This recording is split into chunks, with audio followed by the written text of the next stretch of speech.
బాల్కసుమన్ చేసిన వ్యాఖ్యలపై ప్రభుత్వ విప్ బల్మూరు వెంకట్ తీవ్రంగా స్పందించారు. సంఘ విద్రోహ చర్యలకు దారితీసేలా వ్యాఖ్యలు చేసిన బాల్కసుమన్ను వెంటనే అరెస్టు చేయాలని డిమాండ్ చేశారు. ఈ వ్యాఖ్యలపై డీజీపీ సుమోటోగా కేసు నమోదు చేయాలని ఆయన కోరారు. బీఆర్ఎస్ ధర్నాలకు ప్రజల నుంచి స్పందన లేకపోవడంతోనే ఇలాంటి వ్యాఖ్యలు చేస్తున్నారని బల్మూరు వెంకట్ ఆరోపించారు. ప్రజలను రెచ్చగొట్టేలా, శాంతి భద్రతలకు భంగం కలిగించేలా బాల్కసుమన్ మాట్లాడుతున్నారని విమర్శించారు.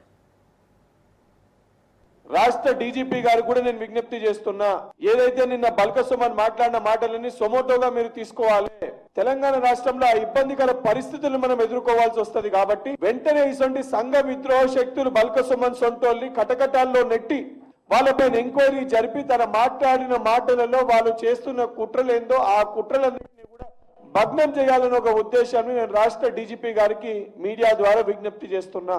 BRS party working president KTR కూడా చెప్తున్నా, నీకు సన్నిహిత్యంగా ఉన్న ఒక వ్యక్తి, నువ్వు సోదరుడని చెప్పి పిలిచే ఒక వ్యక్తి సిగ్గు శరం లేకుండా తెలంగాణ రాష్ట్రంలో శాంతి భద్రతల్ని భంగం కలిగించే విధంగా ఏదైతే మిలిటెంట్ యాక్టివిటీస్ చేయాలని చెప్పని మీడియా ముఖంగా బహిరంగంగా ఈ రకంగా మాట్లాడితే అసలు వ్యక్తిని ఇంకా వెనకేసుకొని వచ్చి పార్టీకి వెళ్ళి సస్పెండ్ చేస్తలేవనంటే మీ పార్టీ వైఖరి ఏ రకంగా ఉందో చాలా స్పష్టంగా ఇవాళ అర్థమవుతుంది.